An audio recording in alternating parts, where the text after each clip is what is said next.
Hello everyone. आज mathematics में मैं आपको एक सिंपल सा टिप्स देने वाला हूँ। और ये बहुत ही कंफ्यूजन रहता है बहुत से कंपटीशन एग्जाम में। क्लास 9 10 11 12 में भी कभी कभी इस तरह के क्वेश्चन होते हैं और बहुत कॉमनली हम लोग इसको जानते हैं, जिसको हम लोग बोलते हैं पाई। और ये जो फिगर है पाई इक्वल टू 22/7 होता है। एग्जाम में अगर इस तरह का ऑब्जेक्टिव क्वेश्चन हो कि what is the equal of pi, और ऑब्जेक्टिव के ऑप्शन में 22/7 है, तो हम लोग उसको टिक कर देते हैं कि 22/7 ही पाई इक्वल टू होगा। अब हम जानेंगे कि पाई इक्वल टू 22/7 ही क्यों होता है और ये पाई है क्या। तो चलिए स्टार्ट करते हैं और मैं आपको ये क्लियर करने की कोशिश करूंगा कि पाई इक्वल टू 22/7 कैसे होता है। पाई को समझने से पहले हमें सर्किल के बारे में समझना होगा और उसके रेडियस और डायमीटर के बारे में समझना होगा। तो सबसे पहले हम सर्किल को समझ लेते हैं।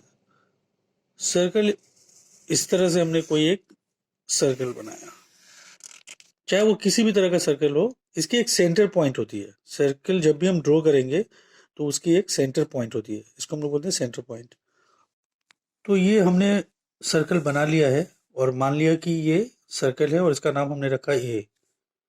यहाँ पे इसकी सेंटर है और इसको हमने रखा P, centre of point of centre. और ये पूरे जो राउंड लाइन है जिससे सर्कल बनता है, इसको हम लोग सर्कमफ्रेंस कहते हैं। अभी सेंटर से जितनी भी लाइन हम ड्रॉ करेंगे सर्कमफ्रेंस की ओर, उसको हम लोग रेडियस कहते हैं। उसको हम लोग रेडियस कहते हैं। और इस तरह से एक सर्कल में अनलिमिटेड रेडियस हो सकते हैं। ये जितनी भी लाइन जाएगी सर्कमफ्रेंस की ओर सेंटर से, उसको हम लोग रेडियस कहते हैं। और अगर हम लोग सर्कमफ्रेंसेस के एक तरफ से एक लाइन सर्कमफ्रेंस के दूसरी तरफ पॉइंट को टच करते हुए ले जाए, तो उसको हम लोग डायमीटर कहते हैं। ये पूरी स्ट्रेट लाइन को जो सेंटर को क्रॉस करके जाएगी, इस लाइन को हम लोग डायमीटर कहेंगे। मतलब डायमीटर रेडियस का डबल होगा। अगर सर्कमफ्रेंसेस से सेंटर तक कोई लाइन आती है तो उसको हम लोग रेडियस कहते हैं, और फिर सेंटर से एक दूसरी लाइन अगर सर्कमफ्रेंसेस की ओर जाती है तो उसको हम रेडियस कहते हैं। और दोनों मिलाकर अगर हम एक साथ बोले तो उसको हम लोग डायमीटर कहते हैं। अब ये क्लियर हो गया होगा कि centre of point, radius, diameter और ये सर्कमफ्रेंस। तो चलिए अब आपको क्लियर हो जाएगा कि ये 22/7 क्यों होता है पाई इक्वल टू। तो देखिए ये जो सर्कमफ्रेंस है सर्कल के, इसको अगर हम मेजरमेंट करें तो मान लीजिए कि मेजरमेंट इसका जो मेजरमेंट है वो x है, और इसकी जो डायमीटर है वो हमने मान लिया y।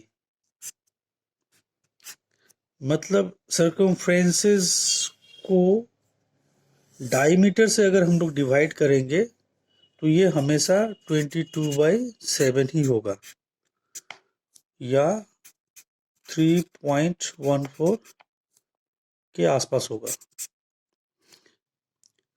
तो किसी भी सर्किल का सर्कमफ्रेंस को डायमीटर से अगर हम लोग डिवाइड करेंगे तो वो 22/7 होगा। अगर हम लोग सर्कमफ्रेंसेस को x मान ले और डायमीटर को y मान ले, तो x/y इक्वल टू 22/7। इसी को मैथमेटिक्स में पाई नाम दिया गया है, और पाई का मतलब 22/7 होता है। तो मुझे उम्मीद है आपको क्लियर हो गया होगा कि पाई इक्वल टू 22/7 क्यों होता है। थैंक यू, धन्यवाद। अगर आपको कुछ पूछना हो तो आप नीचे कमेंट पे लिखिए, या मैथमेटिक्स के कोई भी क्वेश्चंस हो तो मैं उसको सॉल्व करने की कोशिश करूँगा। धन्यवाद।